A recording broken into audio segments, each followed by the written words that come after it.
Diehards, we are here. State is in the background. I'm in the background. We're going to be talking about the Olympics, man. Knicks in the Olympics. We got Luca Vildoza. We got Frank Ntilikina, RJ, and then somebody I got blocked there that might actually be a future Nick at one point. We'll talk about all that. But before we get into that, let's just bring State in here. What's up, State? Yo, what's up, bro? Chilling. What's up, bro? Before we get started, I gotta apologize. You got some motherfuckers outside my building busting fireworks. You know what I'm saying? So you're gonna be hearing all the Macy's fireworks going on in the background. So I can't really control that too much. This is live, so it's all right. Where you want to start off, man? Team USA. You want to start off with Dame? We do the day, man, because I can see your mouth is is foaming. You foaming at the mouth about the Dame stuff. So about Damian Lillard, right? You know, it's tough. Great player, by the way. Future Hall of Fame. We will not deny that, right? Just came off a season, I believe he was averaging like 30 points. Spectacular performance in playoffs. And I would never take anything away from Dame. Like, he's a great player. But at the end of the day, he makes above $40 million. And if you want a guy like Dame, you're going to have to make a choice. And you're going to have to be realistic about this choice, right? You're going to have to part with either RJ Barrett and some pieces, or you're going to have to part with Julius Randle and some pieces. And if you don't want to part with let's say you don't want to trade Randle or RJ Barrett, right? So what are you giving up? So you're probably giving up 6 first-round picks, something ridiculous. You're giving up Obi, you're giving up IQ, you're giving up Mitch probably. So you're giving up all your depth, right? And you're sacrificing all of your depth and most of your draft picks for a 31-year-old point guard with Julius Randle and RJ Barrett. In no world. And I don't know if you watch Loki. I don't know if you're a Marvel fan. I hope you are. In no world or alternate reality is Damian Lillard, RJ Barrett, and Julius Randle a championship roster. No way in hell. And so now you look at the cap. Randle makes $22 million. Damian Lillard makes $40+ million, right?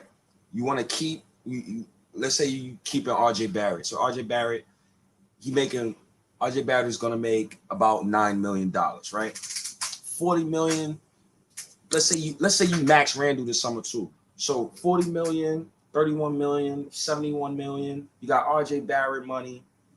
That's about $80 million. So that's $80 million between 3 players, dog. Go ahead. That's 80. That's 80. Oh, God. My bad. I had to mute it because they're doing fireworks in front of the building. But anyway, to put it in like proper context, man, like we're gonna have $60 million, but between 50 and 60, depending on who you listen to, right? So you painted that picture and all this other stuff, but who are we actually trading for Dame? That's the big question, because we don't have to trade anybody for Dame. We could just give them draft picks in cap space, but that don't even sound right. You know what I'm saying? Like, if I'm Portland, I'm going to give away one of the best players in my franchise history, and I'm going to trade him for cap space and draft picks. It don't even make any sense to begin with. Nope. But it seems to be like everyone's on the tip of everybody's tongue to make this deal. In order to give them anybody, Julius Randle, we got to start off with Julius Randle. So that's $19 million off the top there. You would have to give. Like, I mean, it isn't, no matter how you look at it, it doesn't make any sense, because our draft picks are 19 and 21. We don't have a high draft pick. To me, it really don't make sense, actually. From a Portland perspective, getting Dame here, it makes sense. Like, I guess you would have to get a third team in there to try to get like a young player or maybe a higher pick to go to Portland, and to satisfy that a little bit, but otherwise, I really don't see it. Maybe like Minnesota, maybe if you want to, one of their guys from Minnesota goes to Portland, some kind of way. But other than that, I can't really see it. So from the Knicks perspective, like if we had Julius Randle and Dame Lillard, would that be enough? I mean, it wouldn't be enough, but at the present time, I think Dame the first year he's making like 40 something. Eventually it goes up to 50 something his contract. You know what I'm saying? But like that first year, 40 something million. If we take on that money, and we keep Julius Randle somehow, we'll still have $20 million to add to that. You know what I'm saying? So I don't know who that player is going to be. A few people put out today, even Sim put out something with Dame Lillard and Kawhi Leonard. A lot of people talking about that right now, but I really don't see how it can happen. Because yeah, good. Well, I was going to mention. Continue your point. I was going to mention the whole Carmelo thing. The Carmelo trade was a whole different animal because we actually gave away real players. The Knicks don't have any real players, and we can't put it out there that we could sign and trade Reggie Bullock and Frank Ntilikina. I don't see how that could happen. I don't see how that makes sense. Does any of that make sense to you? Real quick, I want you to stay on that topic, dog, because I want to break down the whole context of what you just said, right? So when you said the Knicks in that Carmelo Anthony trade, we traded real players, right? Right. We traded guys who wasn't on 1-year deals, right?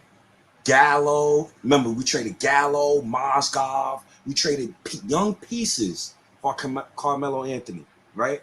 And this is where I bring it back to this season, where 60% of our rotation was 1-year vet mercs. You cannot trade for an all-star with those type of guys. So I'm so glad that you brought up the Melo trade. And then from your perspective, where did the Knicks mess up in the Melo trade? Just for people to in your own context, did they mess up by trading for Carmelo Anthony in the middle of the season instead of waiting into the offseason? Did they mess up by just trading for Carmelo Anthony in general? Where would you go with that?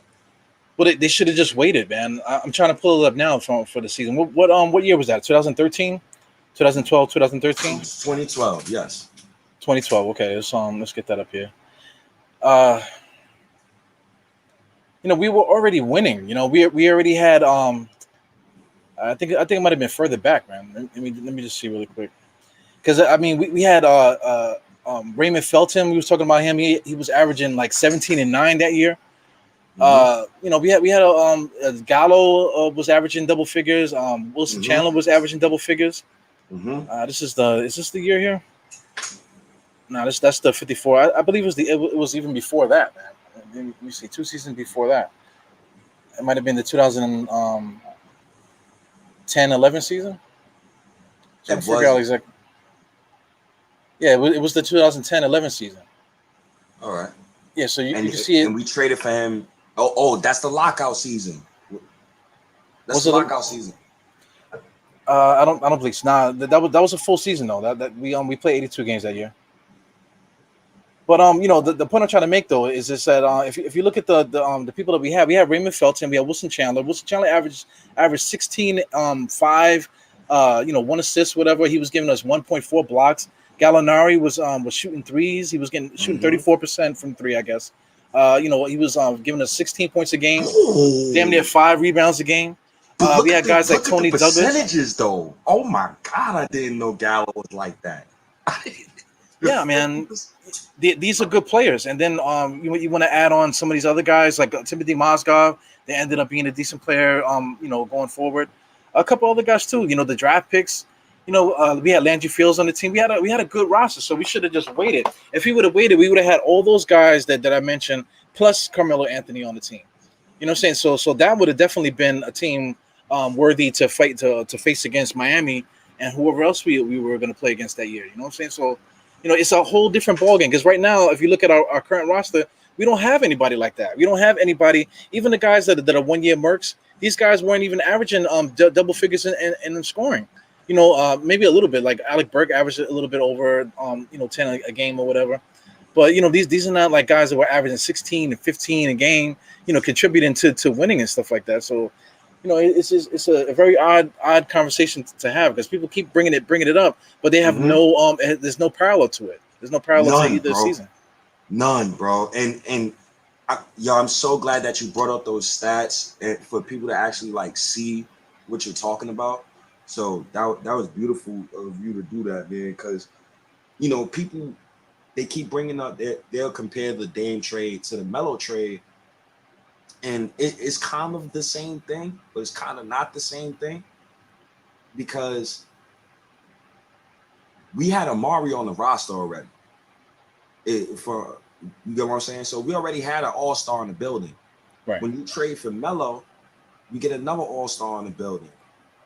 But you give up a lot of your depth, you give up a lot of draft capital, and then you proceed to start doing stupid moves. Prime example, you amnestied Chauncey Billups. We should have amnestied Amari Stoudemire and let Billups on contract expire. But I think the reason why James Dolan didn't amnesty Amari Stoudemire because of the media backlash. I promise you, bro. I think that's what it was. And Dolan, he was already on the hot seat for a couple of years, so he was like, "Yo, you know what? I'm gonna stay out of this." But it was just a shit. It was just a shit show that during that time, man. Yeah. It was just we always seemed to step on our own feet. Even going forward when Donnie Washington came through, we had opportunity to work stuff out, but we just didn't do it. Well, actually, Donnie Walsh was the GM, I believe, during this time. But all the different guys, we always step on our own foot every single time we have something great going on. We always do something to mess up the whole scheme. So I mean, to fast forward to this current team, man, there's nothing really to mess up. We have a lot of dreams, a lot of hopes and dreams for this roster, but things that we do is nothing that really could mess up. Because like I said, like we're both saying right now, we have nothing but 1 year mercs. We only got like maybe a handful of people on the roster. Julius Randle's the highest paid player. Underneath him is RJ Barrett, I believe. So we're not really gonna risk anything, outside of these draft picks, and the draft picks are 19 and 21. So it's not like a heavy risk that we're gonna be putting against a team. Like something that we do now is not gonna destroy us for the next few years. That Melo trade kind of strangled over us for a while. We couldn't really get better, and then it's just Melo by himself. He's there. He's gonna take that blame. He took a lot of blame. A lot of fans were against it. People fighting against it, this and the other. But if we didn't make that trade, it wouldn't have sent us down that road because. When you do that, especially during that time, the payroll wasn't as high as it is now. So you couldn't have 3 guys with $80 million contracts. The salary wasn't really that high because LeBron and them, they had to take pay cuts to get on the roster during that time. So it's a different era right now. But at this current time, the Knicks can't really do anything to mess themselves up really. Even if we did do a Dame trade. But if we did a Dame trade, it would be game time. We would really have to start scraping and figure out who the hell wants to come here to play with him. And then I'm gonna give you the convo I had with another Knicks fan earlier, OG dude from my job, right? So I said to him, and I asked him this question just so when I do this podcast with you, you could get a feeling of how other Knicks fans and older Knicks fans feel about the Knicks at the moment. So I asked him. I'm like, how do you feel about the 4th seed? You know what he said to me? They better get a top 4 seed next season. And he didn't even finish the sentence. He didn't even let me finish the sentence. He said, they better get a top 4 seed next season. And I said, yo, how would you feel if the Knicks regress next season? He said, he looked at me, he said, ain't no way in hell they going to regress.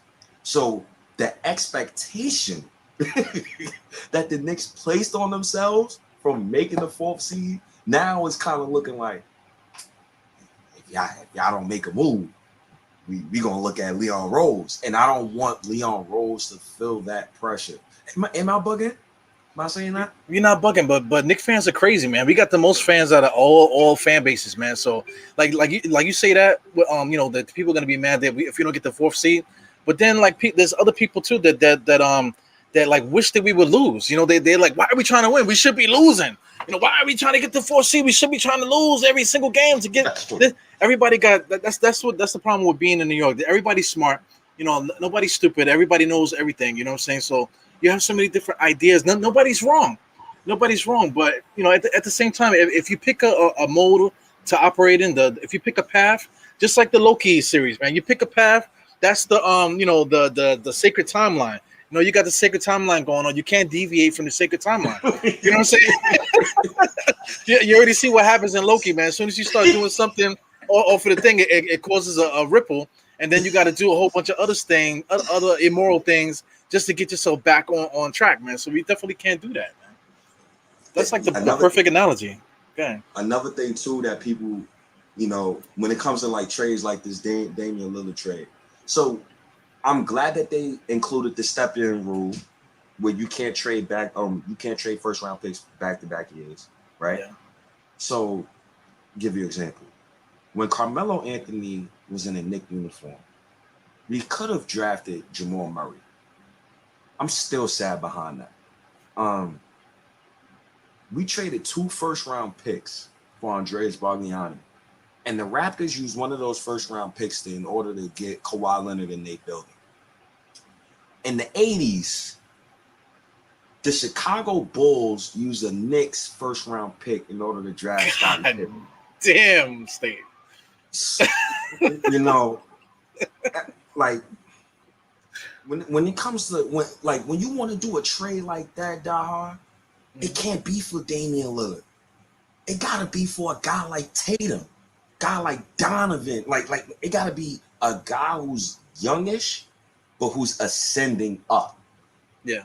Damian might have 4 good prime years in him. He might. But when you're a Knicks fan, plus the older Knicks fans, a lot of us remember Antonio McDyess. A lot of us remember some of these older guys that we got in the building. I'm scared. You want me to be honest? Yeah, it's a big risk. Like you take on Damian Lillard. All right, let's say for shits and giggles, Portland says, you know what? Just give me cap space and fucking draft picks. Okay, cool. That's the only way that it works for us, because then we keep Julius Randle, we keep RJ, we keep all of the guys that mean anything to us, and then we add Dame to it, and then we still have a little bit of money left over, and then we can sign somebody. That's the perfect scenario for us. But that, I just can't see that happening. I can't see that. I can't see Portland, a team that's their best player they ever had. Better than Clyde Drexler, you know what I'm saying? Better than all the other guys that they ever had in their Buck Williams that they ever had in their career. Bill Walton, Dame Lillard is the top dog. So you mean to tell me you're going to trade that we're basically telling the Portland Trailblazers to do the Ewing trade for us. You know what I'm saying? Because with Ewing, we had Ewing, same position, top of his game, declining and whatever, and we traded him for basically not a drug addict, alcoholic. We traded him for all these other different. Like we're expecting Portland to do what they did, what we did to Ewing. I really can't see that happening. It would have to be a third team. It would just have to be a third team. Because RJ Barrett and Kevin Knox and whatever else they say. Like, you mean to tell me those guys are gonna get Dame Lillard? Like, how, man? Bro, it sounds ridiculous to me as you're saying it, bro. Like, literally, like, it sounds ridiculous. And thank you, my guy, 19 Conman, NYC 84. The Knicks can't have Randall, Claw, RJ, and Dame at the same time. Thank you, Jesus. Somebody has common sense. And I keep telling people, you don't trade, first of all, you don't trade for Dame without getting the understanding that Kawhi is walking through that door. But then it gets even deeper than that.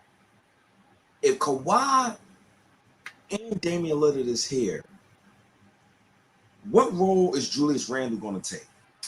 So, would he accept being pushed down the totem pole after he was anointed king of New York by guys like Fat Joe? Like, would he take it as disrespect? And I think he would. How do you feel about that? Well, I don't know about that, because if Damian Lillard is here and if we still got Julius Randle, then it's just them. Because who else are we gonna get? It's just them two. You know what I'm saying? Like who are we gonna get that's worth $20 million is gonna add to be a third wheel to this? Because it will be Dame, it will be Julius Randle.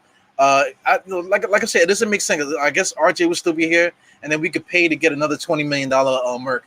I don't know, Kelly Oubre or something like that. Let's say if we was to do that, it's all possible, but I mean, it has to be it would just have to be like a gift from God that Adam Silver just hands us the Damian Lillard, say here, take him, and then don't, and we don't give away any assets. It's just crazy because at that point you could trade those 20 draft picks that we have because that's all we got. You know what I'm saying? But that window, I'm trying to shout out Queen's Court here. This is Steph from the Knicks. She says getting Dame shortens the window. It does shorten that window. It completely closes every door and everything that you have in your house. Every window in the house is closed. The back door is closed. They done nailed it. There's no way out. We get Dame Lillard. There's no way out. You know what I'm saying? Because you got Randle, like I said, Randle, RJ. If we're lucky, and then we sign like a dude like I said, Kelly Oubre, just for shits and giggles. Oh my God. But I'm saying, listen, we still got Mitchell Robinson. I don't know how. Julius Randle, RJ Barrett, Dame Lillard, and then Kelly Oubre. That's actually a decent starting five. But the doors are closed. There's no other way for us to do anything else besides that. Everything else would be veteran minimum guys. Hopefully we make it good with a draft pick if we have one left. You know what I'm saying? So that's basically it. The doors completely closed on that situation. And then we'll have to hope that we got something left like a year, 2 years down the line when this whole thing burns to the ground, because it will. Dame Lillard is like 31, you said, right? Yeah. Yeah, so I mean, you're talking about maybe a 2-year run with this group. Then after that, the whole world is gonna crash around us. And the look, Dame will be 35, making 54 million. It's crazy, So we'll be. I don't know, man. Shout outs to the NBA. Shout outs to the player union, first of all. Because whoever negotiated that, them brothers got their bread. But the main thing that they did though, honestly, was they crippled player movement a lot. So when let's say, I'm gonna give you an example, the James Harden trade. What the Nets gave up to get Harden was blasphemous. Like they gave up so many picks. They gave up so much draft capital. Oh, and also shout outs to Miss Steph, Queen's Court host. I appreciate you, Miss Steph. If you're still watching the show, but damn, I lost my train of thought. I had to shout out Miss Steph though. But I mean, we're basically talking about the roster construction, how things are going with the cap and stuff like that. You were talking about the cap. Yeah, it's like it's no way we could get Dame. It's no way we could get Dame, Kawhi, RJ, and Randle on the same roster, knowing that you have to pay Randle. And here's another thing that Knicks fans don't even mention, and I don't think the media mentioned this as well, that it's going to be a topic soon. So if we don't pay Randle this offseason, we could pay him in the 2022 offseason, and we'll have his bird rights. But who another player is on our roster who's up for a contract extension that offseason too? RJ Barrett. Yes. And I just thought about that. That's going to be a conundrum. Oh man, I don't know what the Knicks is going to do. So the thing with this whole thing is that we have to make a decision. Either way, if we make a decision now, if we go with Dame, we have to go all in. Like I said, close every door in the house. This is what we're doing. But if we don't get Dame or we get somebody else, we still have a window because we got to pay RJ.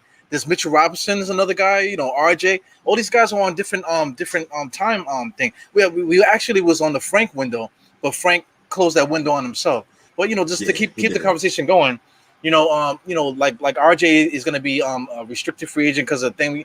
We got to extend him the quality. All that the whole nonsense we got to do. So he's actually on a time thing too, because we have to continuously win in order for RJ to be like, listen, I want to stay. That's what I'm saying? All of these things are coming up now, man. So it's a lot of pressure on us to succeed. But the thing is, like we've been saying with this Loki stuff, we have to make a decision, and we have to bang and just hit it. We just got to hit it. Yeah. Go for it and just keep it moving. Don't worry about what nobody has to say, and just go for it. That's why. Yeah. Go ahead. No, go ahead. No, I was gonna say that's why RJ Barrett Olympic FIBA tournament. That's why it's just so important this summer, bro. And I'm ordering ESPN Plus tonight so I can watch all of these games because I'm gonna be watching closely on what does his handle look like? That's the first thing I'm looking for. What is his handle like? Is he getting shiftier? Is he learning some moves? I also want to see RJ Barrett in a setting where it's predicated to more ball movement. And I want to see what kind of decisions he make when he's one of the main playmakers. And another thing, since we're on the Olympic topic, and I know to hell with it, let's transition over to the full-blown Olympic topic from the Dame topic. Another thing I'm looking at is RJ Barrett's teammates. So, you got Dwight Powell, you got Anthony Bennett. I'm not going to say he's a draft bust because he ain't going to be Kwame Brown and me. In like 10 years, he ain't going to Kwame Brown diehard state of mind. So we going to show that brother some respect. But Alexander, Walker Nikhil, Lou Dort, Andrew Wiggins. So I'm just interested in to see RJ Barrett's progress in the Olympic Games. What about you? I'm interested too, but I'm looking at the roster. I'm trying to figure out who's going to be their starters. Now, like we automatically say that I guess that our guy RJ Barrett has to be a starter, right? So from what I know right now, and shout out to my guy Kevin. He's a Raptors fan, Knicks fan. He's on Twitter. Everybody know who Kevin is. If you're a Knicks fan and you're on Twitter, you know who I'm talking about. He's mad cool. But he said basically Andrew Wiggins and Cornerstone Kev. Kev, what's up, man? What's up, OG? I appreciate you, Kev. Cornerstone is here, so we cannot mention Frank Ntilikina for the rest of the show now. Because Kevin's here.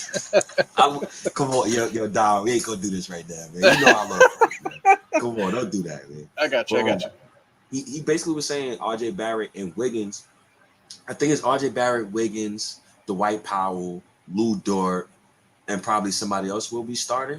Mm-hmm. That's interesting to me because now that forces RJ Barrett to be on ball, but it also gives us extensive look at RJ Barrett and Andrew Wiggins together in the same starting lineup.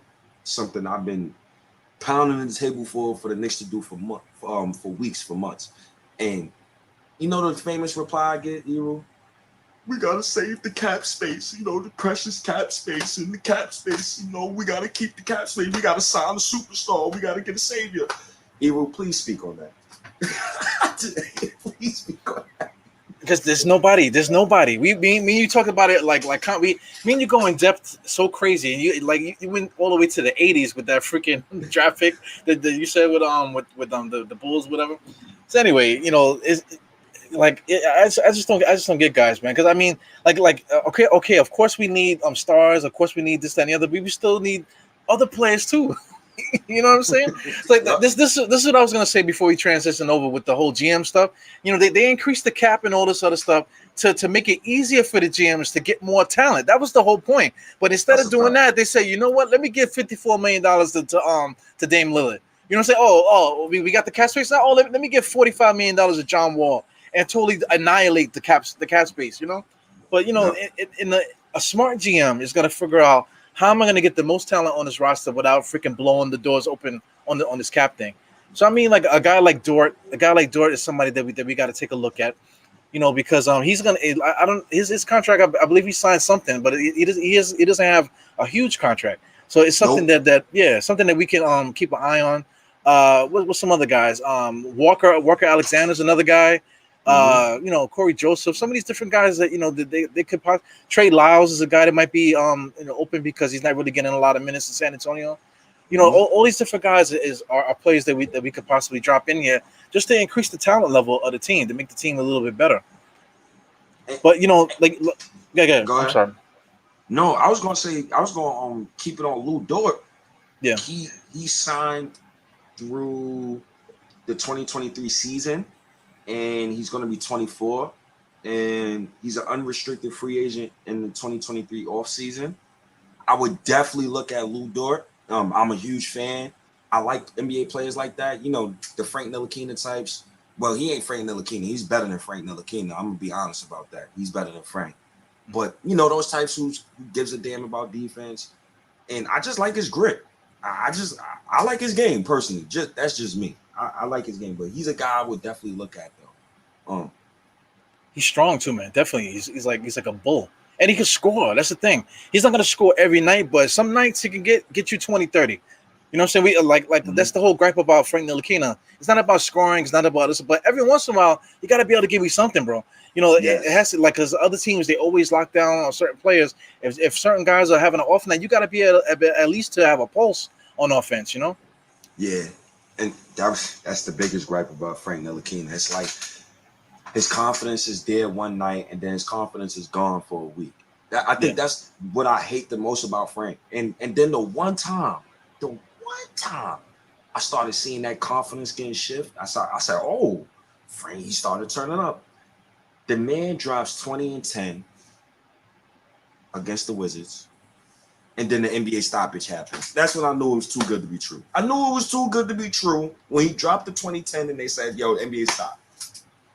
Yeah, man. But if you could do it, you could do it anytime. You know, just because the NBA stopped doesn't mean that your life stops. You know what I'm saying? That's true. But we'll talk about Frank more in a second. But you know, just still the keep it on Canada. Like you were saying that they're gonna have to put RJ on ball a lot more. Yes. But I'm looking here trying to see who their point guard would be. I guess it would be Corey Joseph, right? Corey Joseph would be the next that point guard for them. So I mean, I'm looking at them like who's like they like you mentioned their starting lineup. Dwight Powell will be the center. Are they going to put Andrew Wiggins and RJ together at the forward spots with Dort and Corey Joseph at the guards? Is that what they're going to do? I think you would have to do that. I think you would have to, unless you want to put Dwight Powell at center, because you got to think it's Olympic competition, and there's a lot of big teams out there, especially Spain. So you don't want to go, you don't want to go super small against Spain. But then I read an article where, and right now I'm just looking at the total roster. I don't see a true center on the roster, and I don't see a 7-footer on the roster. So here's another development I want to see from RJ Barrett. Can he mix it up even more? So can he get in the paint even more? Can he get more rebounds? Can he play make a little more? Because I don't see a bona fide point guard. I agree with you. I think Corey Joseph will be the starting point guard, because it's got to put the vet at the starting point guard, right? You're not going unless they think Dort is the point guard. No, you would have to put Corey Joseph at that point guard spot. I think you would have to. And so then that adds another thing too. RJ Barrett, is he going to be guarding power forwards too?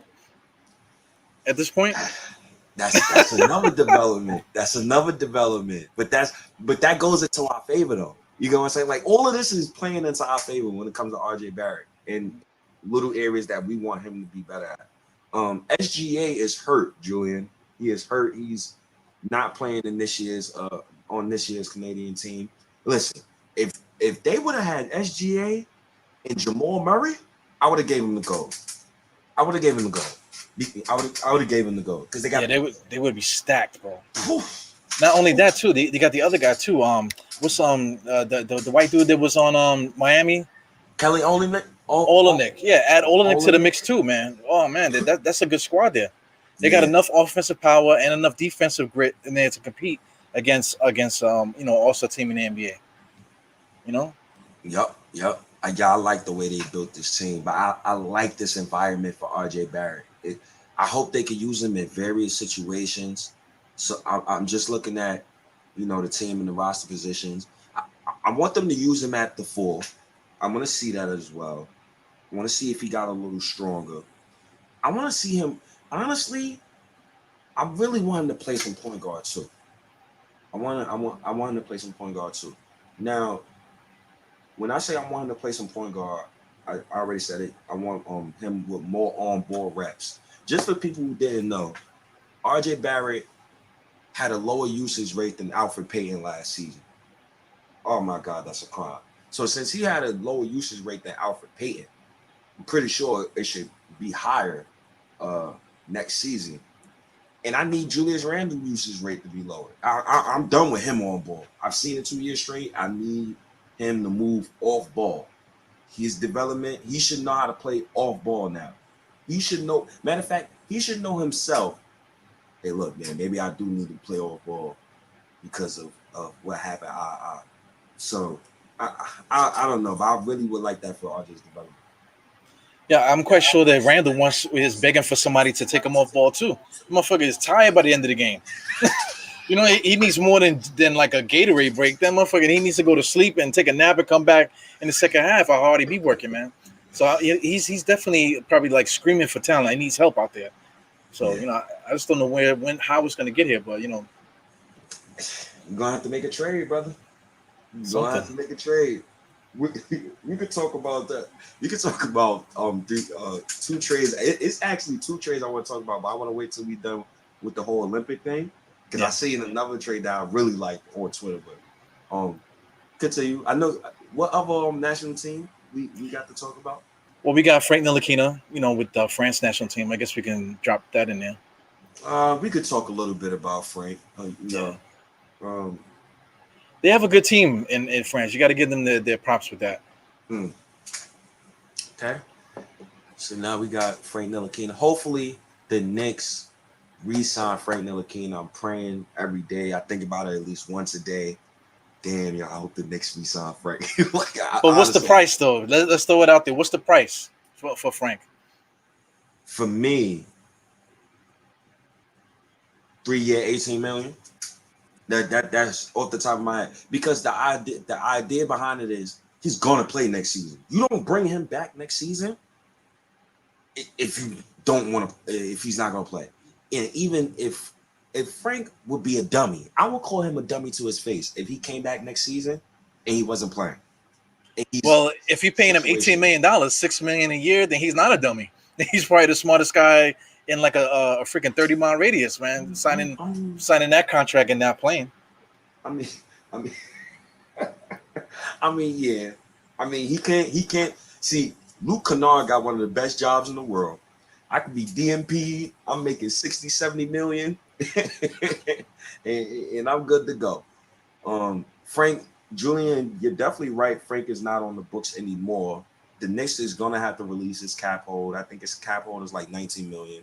So that's crazy. So I know that's already negotiated that they're gonna have to decline that cap hold.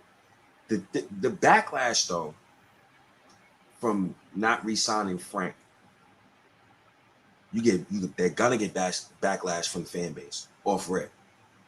And then you're gonna get backlash from guys like me. A guy like me, I had to watch Alfred Payton steal minutes, Trey Burke, all them guys. I watched all of them steal minutes. And you just continue to let them walk? And you don't play the kid? You don't at least try? So that's... Well, I did a whole podcast on it, man. I'm not paying no more than the veteran minimum, and I'm not going no higher than what we pay Alfred Payton. Veteran minimum is $2 million, and $5 million is what we pay Alfred Payton. Anything in between there, I'm down to give him that. But I'm not giving him no more than 1 year, you know, because he hasn't proved that he earned a 3-year contract in the NBA. If another team wants to pay him $6 million, then God bless him. That's how I feel about Frank Ntilikina. But yo, check out this roster just to add more context to the Frank situation. Who's their starters? Who do you think is their starters? So off rip, we all know Frank gonna start at the 1. We know Evan Fournier is starting at the 2. Batum gonna start at the 3.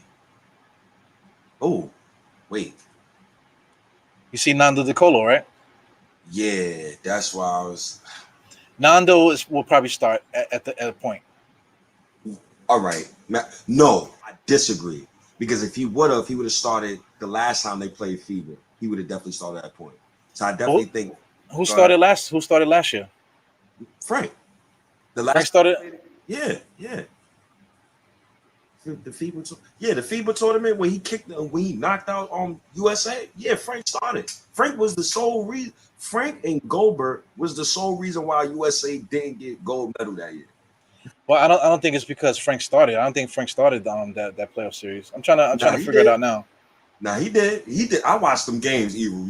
I'm a Franker. You're not gonna tell me he ain't start. I watched those games, brother. I watched them take out USA. I watched him too, but we're talking about starting lineup. If he was in the starting lineup or not. Nah, he started. He started. No, It was an injury. Excuse me, my fault. Fact check myself. It came to my brain.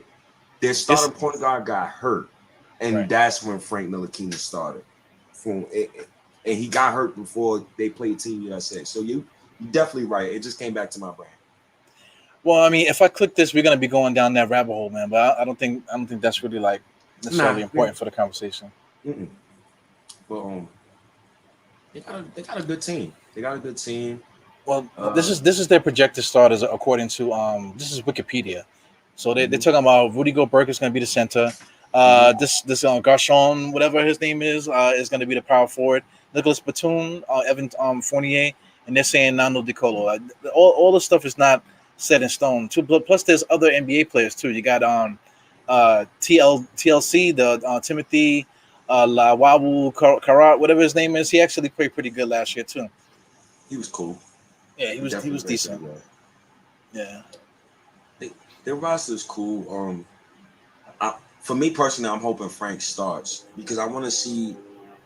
He's another guy. Like I want to see what he's been doing. I want to see what you've been working on. Now, this past season, I see him do some things, but the issue still remains. You playing soft in the garden, bro. You play soft. You don't play consistent enough. You don't bring it enough on offense every night. But the main problem that some people be having with Frank, yes, he'll bring it on defense, but on offense, he looked timid. 6'5". Yeah. Well, look at their roster. I don't know this Garchon guy. I don't know if he's a scorer or what he is. We got Nicholas Batum is not a scorer. Then you got Fournier, who he has like all kind of like physical issues going on with him. Then who's going to be their scorer? If you put Frank in the starting lineup with DeColo coming off the bench, who's scoring for them? He gonna have to score. He gonna have to grow up, just like he did against Team USA. He gonna have to grow up. You sometimes I'm gonna say this is what Thibodeau said, and this is one of my favorite lines from Thibodeau this past season. You don't have to shoot well to play well. Right. So, Frank, if you stay aggressive, it's gonna come. It's gonna click. It's gonna click. You just gotta stay aggressive. Yeah, naturally the ball, like once you pass the ball, naturally if the offense doesn't work, it's gonna come back to you. You know what I'm saying? So when it comes back to you, you have to be able to do something with the ball because there's a shot clock involved. You have to be you can't be a liability out there. Okay, listen, you're not a shoot first person. Okay, you run the offense, pass the ball, they swing it around. If it comes back to you, now the shot clock is down in the 6 second, realm. That's when the point guard is supposed to be like, okay, I got to do something, and it can't always be like, let me just make a move and pass it again. You have to make a conscious decision to create some kind of offense at that point. So here's the thing with Frank. We had Frank for like 4 years, whatever. The table is set. Looking at this roster for Frank Ntilikina to earn that $6 million that you want to give him per year. You know what I'm saying? And I'm hoping that he could do it. But it's one thing. He's with his boys in France, man. They keep showing video of him like joking around with his countrymen, but that's his countrymen. He's getting his favorite meal, from his favorite restaurant in France. His family is around and stuff, so he's happy. So this is all a situation that's great for him to succeed. So when he comes back to New York, it might just be back to the same old thing. So that's the rock and a hard place saying with Frank Ntilikina. I hope that he does well in Europe, but I'm not sold for him to bring that if he does play well, and I'm just not sold on him bringing that play to the Knicks next year. I'm not to the point where I'm going to give him a lot of bread. Yeah, it's one factor in that. And I agree with you. Like, I don't disagree with what you said because, as a person who, like, root for some of these guys to have success, I said the same thing each summer about Frank. Like, yo, I hope you come back next season better. I hope this. I hope that. So exactly what you just said. Like, if Frank even plays well, for FIBA, you're not really sold on him coming back to the States and then doing the same thing in the Garden. Here's my thing with that. If you are gonna bring Frank back to the Knicks roster, if you just for me, if you're gonna bring him back, can you please get a guy like Nicholas Batum? Can you please get a guy who some of these foreign guys relate to? You get what I'm saying? Like it just for the locker room purposes. Him and RJ speak French. Go ahead. Well, I mean, the stage was set for that last year. Like you said, when he locked down Kemba, knocked the USA out of contention and all that. The stage was set last year for that. When we drafted him, the stage was set for that. We should have, as soon as we got this kid, we should have brought somebody that speaks French over here to help him out. You know what I'm saying? It's only right. I don't even want to go through that. Bringing back all those old players and stuff that we got over here because that would start a whole nother thing. But I mean, we should have at least got guys here or make the effort to trade for guys here to make his transition a lot better. Because now we're here 4 years later and we're still trying to say that okay, we should have signed guys. We got to sign guys to help him out. And then the guy that speaks French, the guy that finally that he can communicate with is a rookie, a freaking 18, 19-year-old rookie coming into the NBA trying to figure out who he is in the NBA. So that's a fact. That's yo, what you just said is so spot on, bro. Like I never understood why they did not do that. It's a waste, man. It was a big waste because like Frank's main thing is just for him to get comfortable. He's not comfortable. I don't know what's going on his head, but we should have did everything that we could to help him out while he was here. While he was young, because he's not young anymore now. He's a grown man now. Yeah, he's not a baby no more. And I already said to you, yo, I don't defend play. Once you're in your fourth year, I don't defend you no more. I start to criticize you. And it hurts me to criticize Frank and saying he was trash at times. He played absolutely like doodle. So I can't really sit here and say, oh, Frank gonna come back next season. He gonna average 15 points and he gonna do this, that, and no. You just gotta keep it in context. I'm just hoping he could be a good role player for our team who help us get over the hump. That's all I'm hoping for. Yeah, I mean, he still has value to this team, but like I said, I don't want to spend the money on him. But if we brought him back, I wouldn't be upset because I mean, this is somebody that's been here all this time. Excuse me. We're gonna be starving for veterans to be like the rollover from last year because we might not be able to bring back Bullock, Rose, Burke, all these guys. We're not excuse me, Nolan Noel, all these guys. We're not gonna be able to bring all of them back. You know what I'm saying? So if we make a decision to keep Frank. It's not a bad idea because we still need some continuity to roll over from the year before. And then look, and damn it, man, like we need him to do what he does to help us succeed. We need what he does. But it's all about what's in his mind, how we can unlock that for himself. That's right now. It's not our job. As a franchise to unlock him. At this point, he's a grown man. He got to figure it out. You got to do something. Shit, it's crazy, yo. We making up so many excuses for Frank Ntilikina, man. I'm done with Frank, man. Go to the next team, man. Well, the next team is Argentina. We got Argentina. We got Luca on there. My guy, Luca Vildoza. Yeah. You think he'll make the team? What the Knicks team? Yeah. I think I want to say absolutely, man. Like he does a lot of NBA ready stuff. That excites me, man. So, I think he's gonna be really good. But how good is I really can't say. But I think he's gonna be good enough to make that roster and actually play. I think he's gonna play for us next year. So shout outs to my guy, Sports Vibes TV. Shout outs to you, brother. He put out a Luca Vildoza video, and he's talking about how the guy could play on ball, the guy could play off ball. Like we just watched Campazzo in the playoffs. Campazzo is shorter, real scrappy. He's really scrappy, high IQ, moves the ball. The ball doesn't stick. And I love what I seen from Campazzo. So Campazzo, excuse me. I'm sorry if I'm butchering his name, but I love what I seen. So shout out to Vildoza. I'm hoping we can see even more. He's younger, 25. And his birthday is actually... That's funny. His birthday is near my birthday. Okay. Well, in January. That's crazy. But I'm looking at this roster. I'm gonna be honest. I don't know a goddamn guy on this roster. But hey, this finals, bro.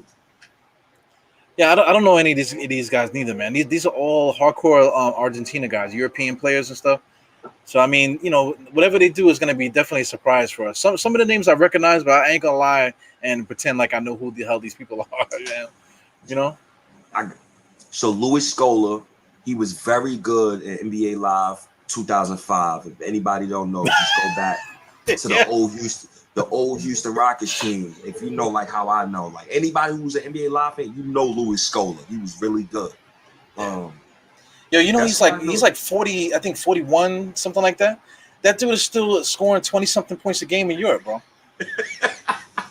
Nah, Lewis was good though. He was good in the NBA for like 3 years. Yo, he actually had a long career in the NBA. But here's the thing with him is that when he's around his countrymen, he goes freaking nuts, man. Like put him around a bunch of Spanish motherfuckers, he's gonna drop 25 a night. You know what I'm saying? That's just it's just about being comfortable. That's what we were talking about, Frank. You got to get guys here that's gonna keep these guys comfortable. But anyway, for Louis Scola, this is probably gonna be like his last professional outing for his career. That's what they keep saying. Shout out to Manu Ginobili. Manu Ginobili was saying that. Manu Ginobili is actually a guy that I'm going to compare Luca Vildoza to because Campazzo's a little shorter. He's more of a scrappy kind of guy, more of a passer. He's really just known for passing.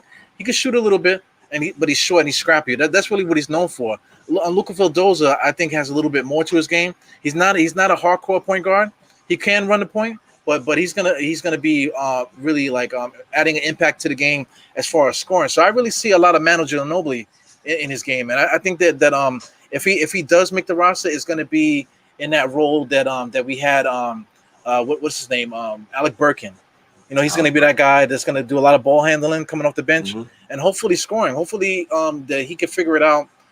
Figure out the timing in the NBA and be able to get out there and score. Because one thing about the NBA, we don't play defense in the NBA the way they play in Europe. It's a whole different ball game. You know what I'm saying? So I think once he gets the hold of the NBA game and realize that you can't touch nobody in the NBA, I think that's going to give him that confidence to give him that thing. That's how I see him. He could probably play. See, Burks played well in his role, but the issue with Burks and a lot of people, I didn't see a lot of this. I'm watching the playoffs and I'm noticing, not even noticing. I'm seeing a lot of teams get hockey assists.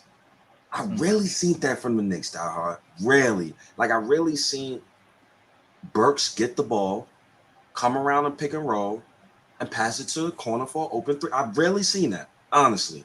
And I would like for Luca to replicate the role that Burks was in, but just more playmaking. More playmaking. We don't got guys who wants to share the ball. Another example, call me crazy if this sounds crazy. RJ Barrett struggled in the playoffs, right? You know who excelled in the playoffs? Derrick Rose. RJ Barrett was terrible in the playoffs, and Julius Randle was terrible in the playoffs. Why was that? Well, it's you gotta add that to I don't know. I'm trying to pinpoint it because I can go around in circles, but I want to say Mitchell Robinson because the reason why we weren't able to score and get into offense because Mitchell Robinson sets picks and then he's that option to throw the lob to. So he was at least giving us that type of attention enough, and size advantage and being able to seal out the play to give Julius Randle a lane to the basket. Because we were running a certain play where it was like a pick at the top of the key, and then RJ would sail in and get a layup. Julius Randle would sail in and get that left-handed layup. And that was just something that we didn't have with Nerlens Noel coming in the game. So in the playoffs, we didn't have that play to roll, to go back to kind of get the guys loose in order for them to do their thing. Simple stuff like that, man. I think that's what messed it up. And then Tom Thibodeau didn't really have a lot of movement in the offense. They were saying that we did like the most ISOs in the league. One of the top teams as far as ISO. You know what I'm saying? So we just kind of shot ourselves in the foot at the end there with no imagination on offense. Yeah, because Thibodeau offense was trash, bro. Thibodeau offense was so trash. I don't even want to think about it. Go ahead. But you see the opportunity in it though, because Alec Burke he did have his 30-point games and stuff where he looked crazy. Like you're not a fan of Alec Burke. You call him what? What do you call him?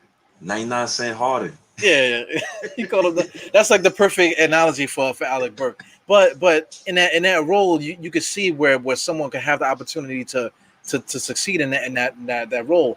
To compare, not to compare Louis Scola to Alec Burke, because Alec Burke is a veteran in the NBA, so you got to give him his respect. But if Luca Vildoza could get into that role where he got the ball in his hand, he can actually make a decision to score. I think that he would be more. It would just look more cleaner, because with Alec Burke, he shoots off of both feet and he kind of kicks his foot out and he's never square when he shoots. You know what I'm saying? So I think Luca Vildoza, the potential for him to create in that role is there. You know what I'm saying? So. Yeah. Oh man, I hope he's good, man. I hope he's good. I have. That's all we got is hope. at this point, man. And this is why sometimes this is why I hate the 4th seed. If you want me to be dead honest with you, bro, because now everything hope. I'm hoping RJ Barrett comes back next season and becomes an all-star because we made the 4th seed, so I expect for him to be better next season. I'm hoping Julius Randle could come back next season and learn how to play in front of 15,000 fans and not shrink under pressure. I'm hoping Tom Thibodeau can change his ways because you can outwork people in the regular season. Nobody working hard. Right. Nobody. But when they get to that playoffs and everybody working hard as you, that's when the talent shows. And Thibodeau coaching talent looked flawed in the playoffs. He looked really bad. Yeah, he puts a lot of pressure on his own players to succeed. So that pressure just blew the pipe at the end there, So I mean, we talked about these different guys. So what do you want? What do you want to see from RJ Barrett? What development do you want to see from him? Just mainly just coming off the Olympic stuff. Mainly his ball handling skills. I'm not worried about the shooting. Because like I said before, and I said to people on other live streams, RJ Barrett shooting is going to come. Because mentally, that dude, he's a different cat. Like, I'm not worried about his shooting. It's just the dribbling and the playmaking. That's what I'm really focused on during the Olympics. Everything else, I think it will present itself. And I think that the vets that's on his team will teach him certain tricks. And also the rules. Since the rules is a little different for FIBA basketball, maybe RJ learns how to position himself on defense in better ways to guard people, or maybe he learns this little trick that the refs can't see on the sideline that somebody teach him. But there's just mainly playmaking and ball handling skills. What about you? I agree with that. He needs some variety in the way that he scores. Because if he's going to be a 20-point a game scorer in the NBA, he's going to have to figure out the in between game some kind of way. You know what I'm saying? So that's gonna need ball handling.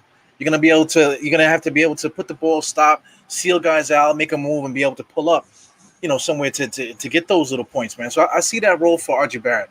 I see him being basically like any 20-point scorer in the NBA. They have to be able to score in the in between. That's what gives you the 20 points. You're not gonna be a 20-point scorer just being a 3-and-D guy. That's not gonna happen. You got to be able to mix it up in the middle. So yeah, definitely ball handling is definitely something that RJ needs to improve on. It's number one from RJ. He gotta get his ball handling skills up. Number one. Yeah, everything else will take care of itself. So what about Frank? Aggressiveness, yo. It just aggressiveness. Kobe said, "Yo, I'd rather." This is why I love Kobe, man. Shout out RIP to Bean, like. Kobe said, "Y'all rather go 0 for 30 than let my team." I'd rather go out 0 for 30 than just not shoot the ball at all. Yeah, Kobe's not passing it to your bum ass. You ain't working as hard as him. You know what I'm saying? I'm gonna be 0 for 50, and I'm not gonna pass the ball to your bum ass. That's straight like Kobe right there. So you got to keep that Kobe mentality, man. Shout out to everyone that's passing that tradition on. That's something you got to teach your kids, man. You cannot allow another motherfucker to shine. If you got it, I'm not giving you the rock to shine, fam. You know what I'm saying? I'm taking this shot because you're not working as hard as me. Fuck it. And he was saying that to Shaquille O'Neal. You know what I'm saying? Shaquille O'Neal ain't working as hard as me. I'm not passing him the ball. I'm taking a shot. The shot is mine. That's what you need. But you know, if Frank can get not even 100%, if he could just get like a little droplet of it, you know, then that would be more than he has now, man. So that's basically it. Like, I agree with that. He just got to get aggressive, man. It's now or never for Frank, bro. Word, yo. God, Word. you want to live no forever? God. Yo, if he come back the next season, he the same dog. Yo, Diehard. If he come back next season, he the same. He can't walk the streets. Yeah. That's it. That's it. You got to surround them. So listen, call an Uber. You cannot walk these streets, man. Get yourself an Uber and get the fuck out of here. You know, that's about it. You cannot walk around the streets. You know, still 4 or 5 years, still the same dude, man. You gotta get out of here. Yeah. So, Luca, what do you think about Luca? I talked a lot about Luca. So what do you think about Luca Vildoza? What do you want to see out of him? For me, I want to see his defense. I'm gonna go another route. I want to see his defense. I want to see if he can hold his own against guards. I want to see if he can hold his own on switches. I want to see how scrappy he is. I just want to see that fight. When I look at European players, you know, the stereotype is they soft and they this, that, and the third. Go tell one of them Russian motherfuckers they soft. Go tell one of them big dude, one of them Zangief looking type dudes. Yo, the Joker's family, right? His brothers? Yeah. Yo, his brothers was crazy. I was like, yo, man, somebody getting cold security. His brother look like where Jokic from? Slovenia? One of them motherfuckers over there. You know, shout out to that fan base over there, man. But oh man, yo, his brother look like a mob boss from another country who kept Jokic out of the streets, bro. I swear to God, his brother he looked like a straight mob boss. Yeah, man. But yeah, I just with Luca, I just want to see him. I want to see if he has it. You know, if he has that twinkle. If he does it, I'm gonna be so hyped. That's all I need to see is a twinkle. You know what I'm saying? I don't see the twinkle in Frank. You know what I'm saying? RJ has that twinkle. RJ is a gangster. You know what I'm saying? Yeah. So if I see that twinkle, a gangster, and Luca, I'll be ready. I'm gonna be ready for him. Yeah. I'm hoping if Luca, RJ, and Frank show out in the Olympics, and all of them is coming back to our team, guaranteed RJ's gonna put up career highs. This is Charles Barkley, guarantee. I wish I had the button. But guarantee RJ's gonna put up career highs across the board. RJ's he's gonna be an all-star next season. Frank Ntilikina, I'm gonna give a hot take. Frank Ntilikina, if he helps us win next season, I got him on the All-NBA second defensive team. Mark it up. If he plays at least 21 minutes next season, he's gonna average 9 points per game. He's gonna shoot 47% from the field, and he's gonna shoot 39% from three. And he's gonna shoot 85% from the free throw line. And he's gonna average at least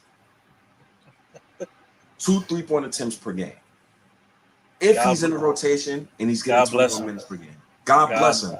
God bless him. The bar so low that I can't get that down.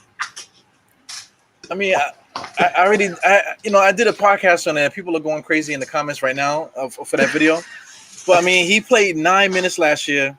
And for his career, he played 20 minutes a game already. He's already playing 20 minutes a game for his career. You know what I'm saying? For 20 minutes a game, he's giving you 5, 3 and 2 in 20 minutes. You know, he's never shot over. He never shot over 39% for the field. For three last year he shot 47, but he also played 9 minutes a game.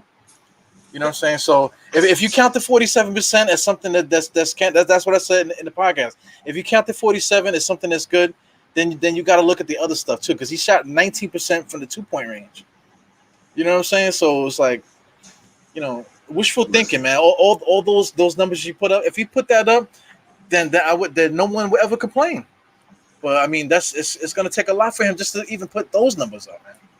That little Project Roach and Alfred Payton is not here anymore. Thank God I don't have to hear about him again. Thank God I don't have to see him again. Thank God he doesn't have to steal any more Frank minutes. I don't care what nobody says. His minutes was gifted to him from CAA, and it was gifted from him. It was a gift because they know. We talking about this guy? Put him on the screen. The guy who's going to be China's next best point guard. Yeah, man. We can't make fun of the handicap, man. Let's not be so bad and start making fun of handicap people, man. That's not really cool.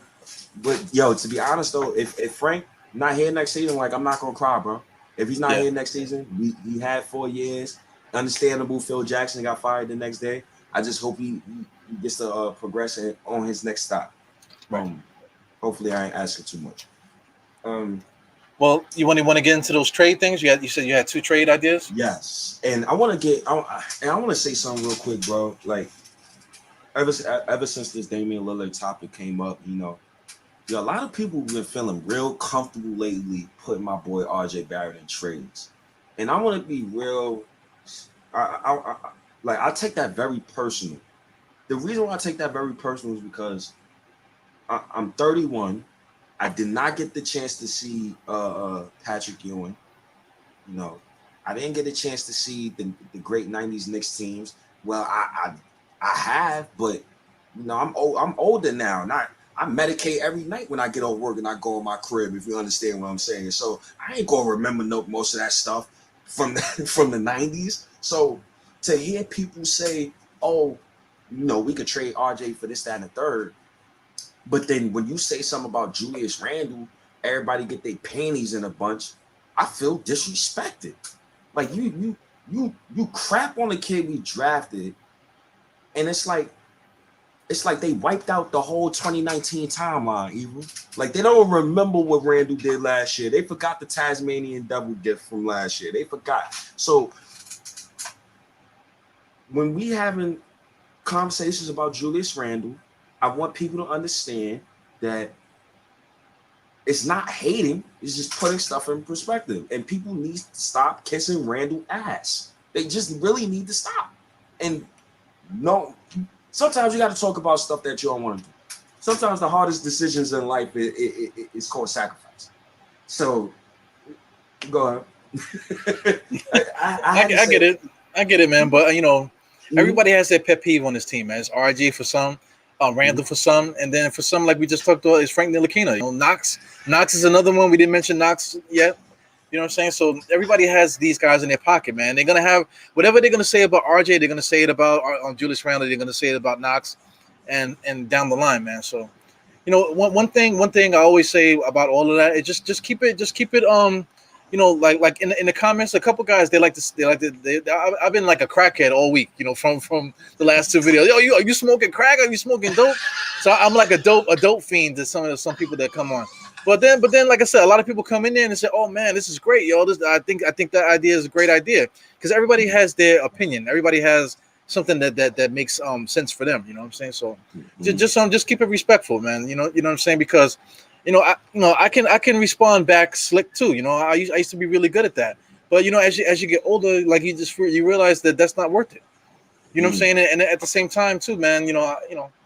Just keep it like that. Just be respectful. That's all. It might take me 2 more years to get out of that, dog. I'm replying slick to everybody. everybody get reply. Because I hate it. It's just honestly like when you have a conversation about Julius Randle with certain people, they can't have a realistic convo about it. Because all they're going to say to you is, we got the 4th seed, 2nd All-NBA, most improved player, All-Star. We got the coach of the year. None of that matters in the playoffs. Yeah. No matter how y'all slice it, cut it, the pie, none of that matters in the playoffs. God, they had a great season, him and Tibbs. But the playoffs was very disturbing. And let's get it right into this trade, right? So I see the Athletic, and we spoke about this team as well. It's with Golden State, and you see the Athletic. They want to put Wiseman in the 7th pick up for sale for a win now player. So I present to you, Eagle. So in that trade, it was rumored Pascal Siakam. That was what the Athletic said. Pascal Siakam for Wiseman in the 7th pick. I'm pretty sure it's other stuff. So I present this to you. Would you entertain that trade for Julius Randle, Wiseman, the 7th overall pick, and I say 14 sound unrealistic. Wait, the 7th pick and the 14th pick? Yes. I don't think they would do that. So they would not do that. So let's keep it Wiseman in the 7th pick. Would you for Julius Randle? Yes. See, that's the thing. We're talking about timeline. So if that was on the table, I absolutely would do it. But then we would have to be on that timeline.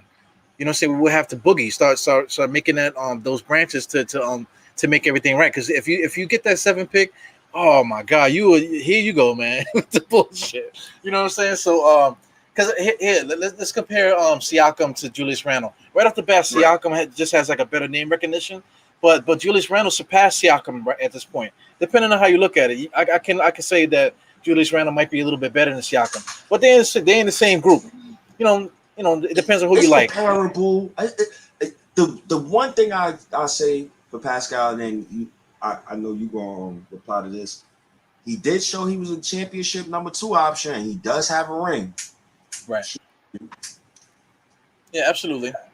You know, but he also played with Kawhi too. Julius Randle never played with a Kawhi. Right. But anyway, just for the simple fact with the trade, I totally would do that. You know what I'm saying. But then you have to see who we're gonna pick at the 7th. So you got Jalen Johnson's there, Davion Mitchell. Yeah, Scotty Barnes might possibly be there. So like, here's another thing. So once you get that 7th pick, now you can entice a team to move up. You know, now you can take your 7th pick and the 19th to the 21 and say I want to move up to get a little bit higher. You know what I'm saying? Then you could do that. You know what I'm saying? But you can't do that with just the 19th by itself. So if you make that, see, it opens up a whole crazy freaking can of worms. Because if you trade Julius Randle for Wiseman, you got your big man. You still got Mitchell Robinson too. You know, now Mitchell Robinson's on the block.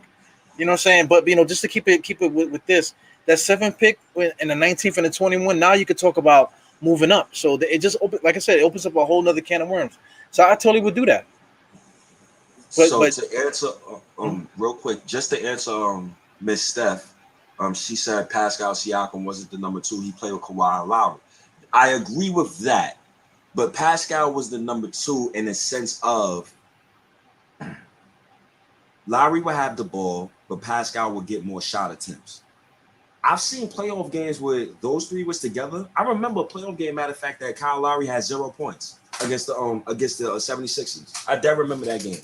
And they still won that game because Pascal and Kawhi carried them. So in a sense, you're right. But for me, I'm just talking about shot attempts. We all know that Lowry was getting the ball way before Pascal in those situations. But I believe that Pascal was getting more shot attempts. I will have to fact check myself just to make sure. But I think he was the championship number 2 option. And he showed it and he proved it. So. Well, I mean, if you have as a point guard, look at it from the point guard perspective.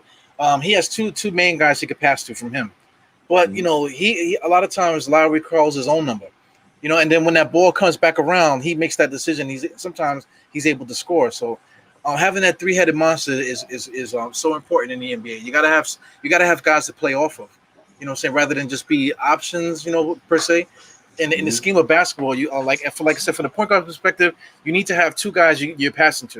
You know what I'm saying? From Siakam's perspective, he's a post guy slasher. You got to have somebody to kick it out to. You got to have somebody to make that interior pass to. If you don't have those guys, then it interferes with what you do. Same thing with the Kawhi. Kawhi got to have that second guy, you know, pick and roll, you know, and all that other stuff. So all that plays into account too, man. But just So to so this, yeah. I'm sorry.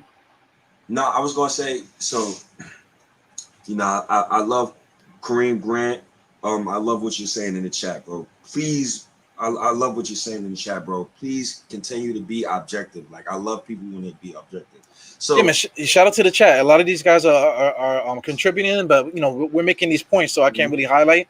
But thank you, Kareem, for coming in. You're saying a lot of great stuff, man. I see everything. so with that, so let me answer you, Kareem. Right. So the trade package is centered around Randall, and the Warriors is going to give Wiseman in the 7th pick.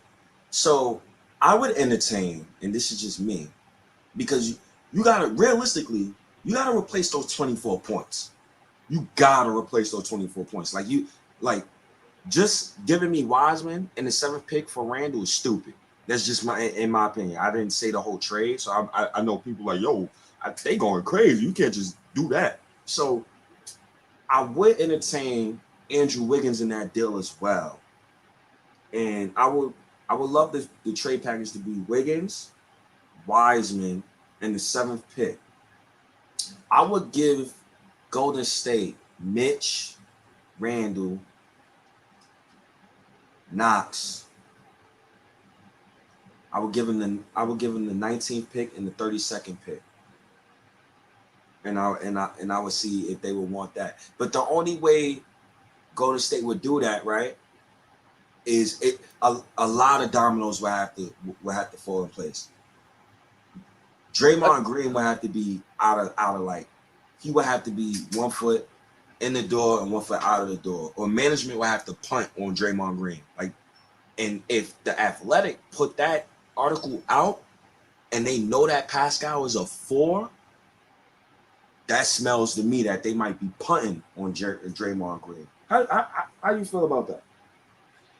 Well, Draymond Green's mouth is getting stronger and his game is getting weaker. That's the thing with Draymond Green right there. You know what I'm saying? But to go back to the trade that you were saying, like, okay, if you add Wiggins to that deal with Wiseman and number 7, and now you got Julius Randle, Mitch, Knox, 19 and 32, I think that's an even trade.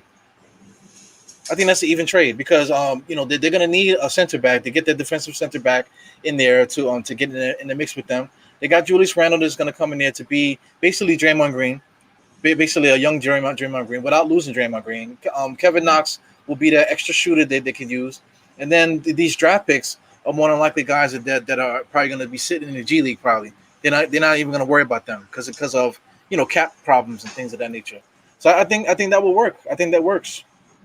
I would do that. I totally would do that with the way you added Wiseman. I would have did it. I would have did it already with Wiseman and the number 7 for Randall. I would have did that already. But adding Wiggins to the mix with the trade you came up with, I think that's an even trade. And Kareem, what else is killing me about your comment is Tibbs wouldn't want more rookies, right?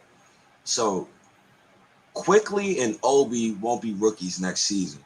And I'm fully expecting, I'm fully expecting Obi Toppin to be a part of the offense for next season. No way, no how that man can't be a part of the offense next season. And also, Emmanuel Quickly. So if we could transfer the power of the locker room to the younger guys, and empower them, you wouldn't have to worry about stuff like that. And then on top of the fact, Wiggins already played under Tom Thibodeau, right? So they got a rapport. You regardless of how people want to say it, I know his contract stinks, bro. We both know this. But the one question I always ask you, Diehard, and I always ask everybody else: who are we saving the cap space for? I need to know. But brother Kareem, I need to know, who are we saving cap space for? Because I'm looking at free agency, and Andrew Wiggins' contract is up at the end of 2023. So I just want to know, who are we saving cap space for? This is the season where you build on the 4th seed. You build on the 4th seed by making moves. We gotta make moves. And if certain players gotta be sacrificed, then so be it. And the last thing too, right? I gotta ask you this question before we get out of here. But your final thoughts on that whole Golden State trade and the whole Tibbs and rookies thing and replace Mitch with Wiseman. Well, the thing with Tibbs is going to play good players. So it's not about young guys because look at quickly beat out veterans. He beat out. It was Dennis Smith's job. And we traded him. You know what I'm saying? Derrick Rose did come in here. He eventually got the starting spot in the playoffs. But throughout the whole year, Derrick Rose still stayed in that spot. And they kept, he's gonna play the guys that should be playing. He's not gonna just bench a guy just because he's benching him.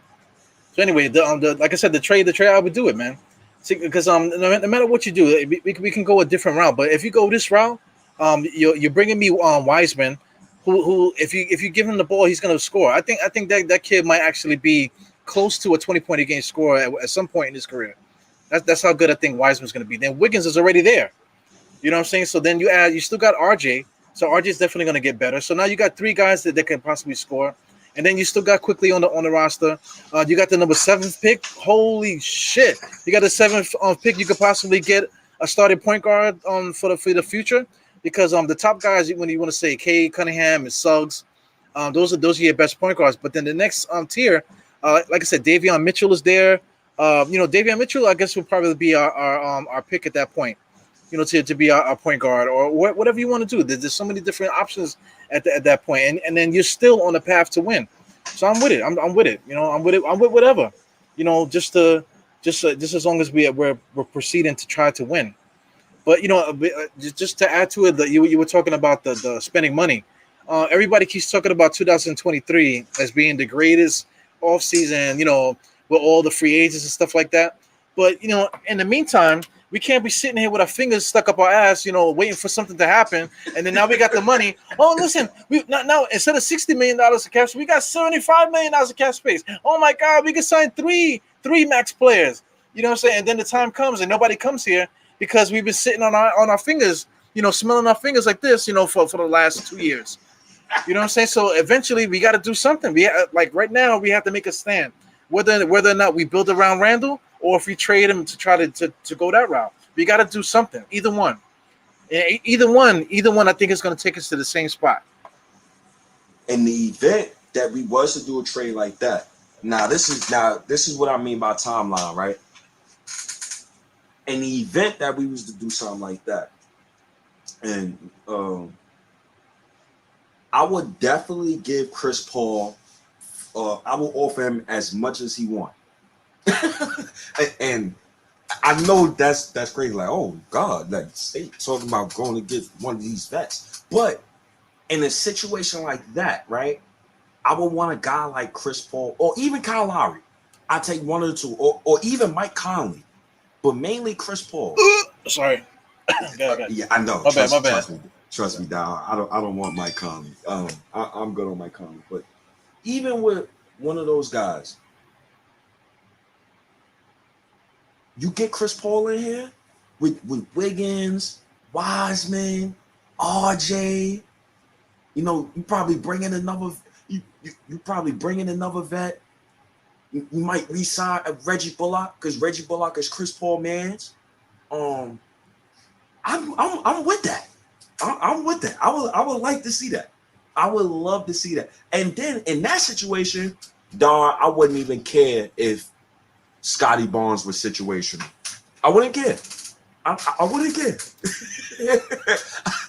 I wouldn't care.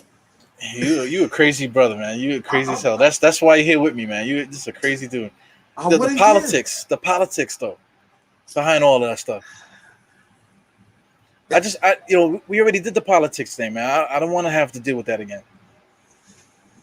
That's true, but then now the politics work in our favors because now the politics is with guys that can actually play. For example, Colin Sexton is CAA. He can play. Right. You get what I'm saying? A lot of those guys who's on the market, if you're CAA or Clutch Sports, you're some way connected to the Knicks. And then we got World Wide West. So I'm hoping World Wide West could come through for us at some point. But listen, man. That trade or a trade like that, or if Orlando was entertaining. No, I don't want the 8th pick, yo. I don't want another 8th pick. If they wanted the 5th pick, if they was giving up the 5th pick, I would understand, and I would try to get that 5th pick with the best of my ability. But that 8th pick is a no-no. Not thought about that. I was going to throw a trade to you, but I thought about the 8th pick, Frederick Weiss. I'm done. Yo, this draft is very, very heavy up top, man. So that those first 5 picks, I think it's very hard for any team to trade those picks, man. Because I think those guys are gonna be like short talents, man. You're talking about Cade, you're talking about Evan Mobley, Jalen Green, Suggs, and Kuminga, and add Scotty Barnes to that mix too. Those are all can't miss products, man. So I can't see any team trading those picks. So, Kareem, I like what you just said. The Knicks should trade with the Spurs. I definitely wouldn't mind trading with the Spurs. I think the Spurs is another team, like they're stuck in no man's land. They need to just tear the whole roster down and start over. So I definitely would. I don't know. Give the Spurs some prospects for the 12th pick. It depends, but for me, I'm looking at that 9th pick. I'm looking at that 7th pick, and we already discussed about the Cleveland Cavaliers 3rd pick. So I'm looking at that Orlando Magic pick. The 5th one though? Well, then number 8. You're looking at number 8, I guess. Oh, I ain't looking at number 8, bro. I'm looking at that 5th pick. I don't want nothing to do with 8. But why would they? If you have the opportunity to get Kuminga, let's say if the draft went this way, if you had the opportunity to get Kuminga, why would you trade that away? So they got I forgot the guy's name, bro. Exactly. Oh my God. Exactly. No. That's mad funny. He said exactly. Yeah. But they have Jonathan Isaac. They drafted a small forward last season. It's crazy because his name can't come to my mind right now. But they have a log jam at the small forward spot. They still got Terrence Ross over there. They traded Evan Fournier, but remember they traded for RJ Hampton.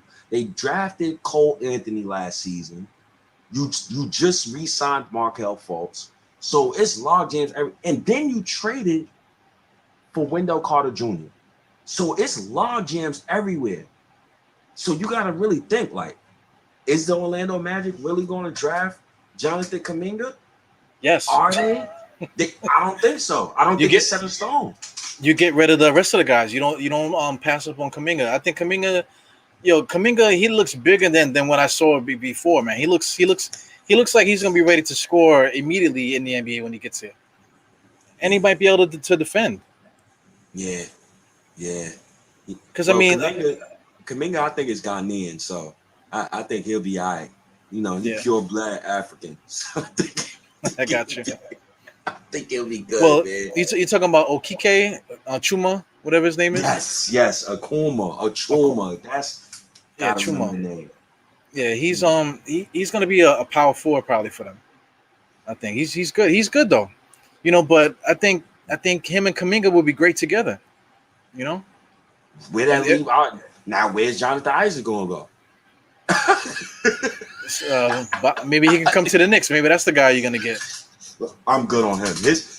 His political views I don't agree with. Let's just leave it at that. But there you go. So if his political views is messed up, why would Orlando pass up Kuminga to keep on Jonathan Isaacs?